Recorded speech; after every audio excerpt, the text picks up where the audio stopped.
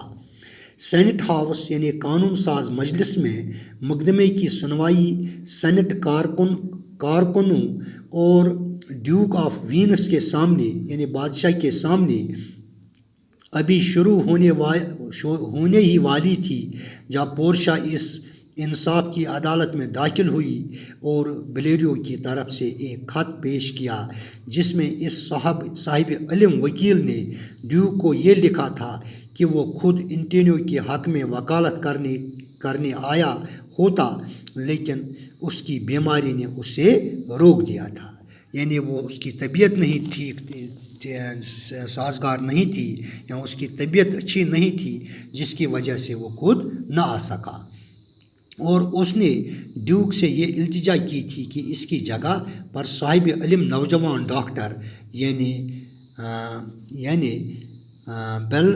بیلتھاسار کو یعنی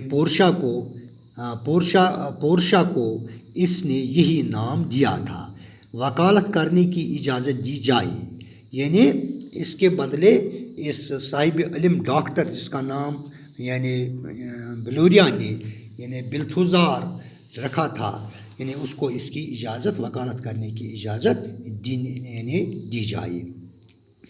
اس اجنبی نوجوان کی جوانی بڑی خوبصورتی کو دیکھ کر حیران ہوتے ہوئے، جس نے اپنے وکیلوں والے کپڑے اور اپنی بڑی وگ یعنی بناوٹی بالوں کی ٹوپی میں وہ خود کو اتنے خوبصورت ڈھنگ سے چھپایا ہوا تھا، یعنی جو انہوں نے یہ مردوں جیسے کپڑے اور اوپر سے بناوٹی ایک ٹوپی لگائی تھی پورشا نے، یعنی مطلب اس سے جو ڈیوک تھا بادشاہ تھا اور سینیٹرز تھے وہ اس کی خوبصورتی کو دیکھ کر اور اس کی باڈی اسٹرکچر کو دیکھ کر وہ یعنی حیران ہو گئے یعنی اس کو دیکھ کر۔ تو یہ تھی ان کچھ ایک دو پیراز کی ایکسپلینیشن جو آج ہم نے پڑھی ہیں آج کے کلاس میں. تو یہاں اب ان پیراز میں سے کچھ یہاں پر ایکسپریشنز ہیں جن کی میننگ میں آپ کو یہاں پر پڑھ کر سناتا ہوں. تو فرسٹ ایکسپریشن یہاں پر ہے فکسڈ مینز مقرر کر دیا گیا، ڈریڈفل مینز بھیانک یا خوفناک، سیوٹ مینز مقدمہ، فیئر ویل مینز الوداع، اپریل مینز کپڑے یا پوشاک، روبس مینز کبا یا چگا، یعنی وہ لمبا کوٹ، اس کو کہتے ہیں روبس یا چگا جو وکیل پہنا کرتے ہیں سینٹ یعنی عدالت میں. سینیٹرس مینز سینٹ کے کارکن یا رکن یا قانون ساز.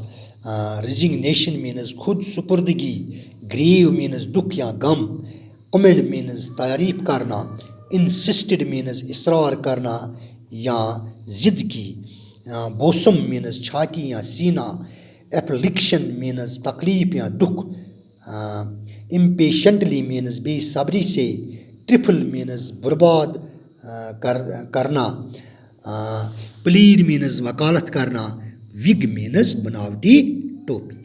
تو یہ تھی کچھ ایکسپریشنز جو آج کے ایک دو پیراز سے ہم نے پڑھی ہیں. تو آج کے کلاس میں بس اتنا ہی ہے. انشاءاللہ کل کے کلاس میں پھر آپ سے ملاقات ہوگی. تب تک کے لیے خدا حافظ، باقی وسلام.